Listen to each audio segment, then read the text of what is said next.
When you're working with a large list of data, you might want to split it up into smaller chunks to make it easier to work with. In .NET 6, there's a new LINQ extension method that can help with that. Let's mash on that.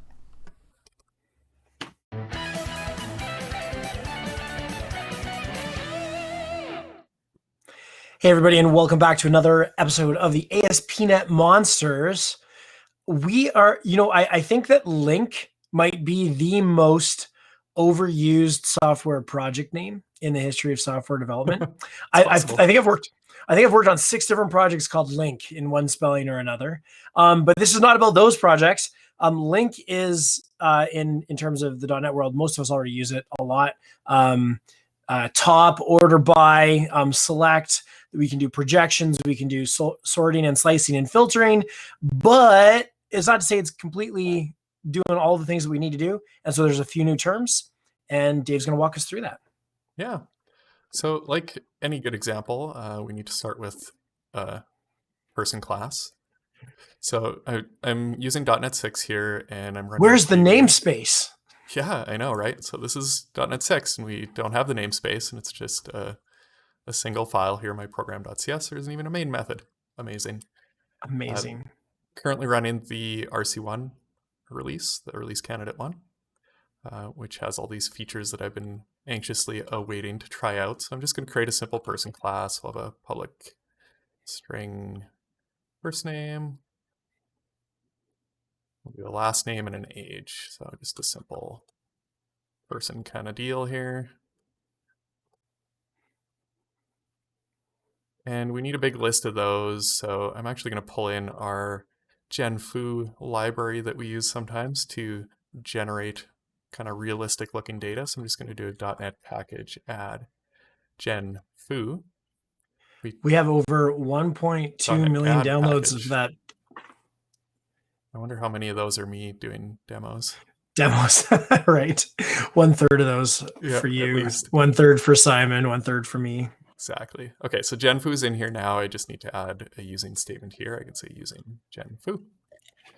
All right, so what I want to do is just create a list of, say, like 100 or so of these people. So I can say var people equals a dot list of person. And I can say, give me 100 of those. Now, what I want to do is take that list of 100 people and split them into the example where I could see using this typically is like I'm dealing with a very large list of data and I want to split it into like chunks of 100 or 1,000 and do the processing on those, like kind of batch it up into the processing of smaller amounts at a time. Right. But here what I'm going to do is I have people, I'm going to split them into teams and assign them a team number. So what I'm going to do is just a for each statement here, and I'm going to do for each var team of people dot, and the method that I'm going to call is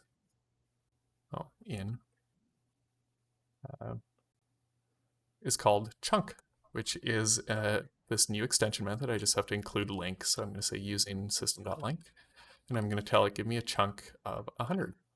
And what that does is, if I look at team here and inspect it, it's now an array of person. So each of those should have 10 people in it. And then what I'm going to do is, let's give a team number. So I'm going to have team ID equals 1. We'll start at 1. And then with each team here, we'll increment that. And then what I'm going to do is console.write line team ID. Do some string interpolation magic there to output the team ID. Did I get that right? Yeah. And then what I want to do is just output all the names of the people that are on that team, which I could do a number of different ways, but I think what I'm going to do is a string.join. I'll just do a comma separated list. And I'm going to say the team.select. So for each of the people on the team, I'm going to select the p dot first name,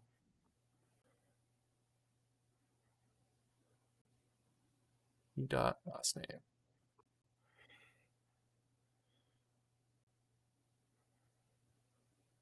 I'm going to output that to the console. And then Awesome. So just to break that up a little bit, and a couple spaces, a couple empty lines. Okay. Question there, James? no, I was just going to say that's great because you're using, you're kind of munging a couple of things together. We're using this new feature for chunk, but then you're also using projection to pull the name out. So that's Yes, cool. also LINQ, and this is part of LINQ that I just use so often that it kind of comes naturally to me now. But here what I'm doing is saying, yeah, I'm projecting, or this is referred to as projection. So I'm saying for each of the people inside the team, select whatever is in this Lambda function here. So I'm saying for each of those people, build me up a string that is their first name and last name. So this should output all of the 10 teams, each with 10 names, comma separated below them. And if I just hit F5 here, that should run it for me, and I should see it in the terminal below. Oops. There we go. We have team 1 with, trust me, there's 10 people there. We won't count them. We have 10 teams, which is what we expect, and that last team has 1, 2, 3, 4, 5, 6, 7, 8, 9, 10. But what happens if we have, say, like 103 people in the list? How does chunk handle that? We'll run that again with 103 people. It's going to give me different names this time, but 103 people. So my team 11 now has 3 people on it. It gets the leftovers. Yeah, which is the logic that starts to get a little tricky sometimes. Like you end up like off by 1, or you miss something at the end of the list. Like sure. So for example. That's actually important to note then. So chunk is the chunk size, not how many chunks to break it into. Right. Yeah. Yeah, it's the size of the chunk. And then it will take care of deciding how many chunks you get back in total. Awesome. Cool. So there's a couple other new methods too, new LINQ methods that are kind of fun. But wait, there's more. But wait, there's more. So these are ones that have been kind of like awkward to write the code around. LINQ has always had like a max and a min. For example, like if I wanted to get the oldest person on the team, or the oldest age on the team, it would be easy enough to do using the max. The existing max method. What they've added is new ones called MaxBy and MinBy, which will allow you to like get the actual object that has the maximum age, for example. So let's say we wanted to assign team leaders, and I'll just be very ageist about it and say that the best leader is probably the oldest one. So I can say, find me the leader is the person on this team that has the maximum age. So I can say dot max age. And then I can output the leader's name. So I can say right line, leader is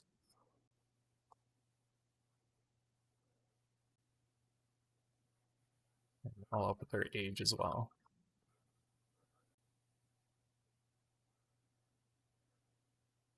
Leader may be null. I think that's because my array of person can also be null potentially. That's the reason I'm getting an underline there.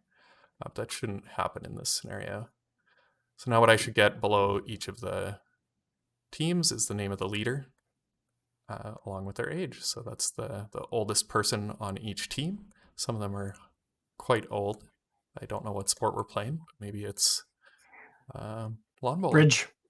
Bridge, yeah. Or we could also do MinBy and say that maybe the youngest person is the best leader.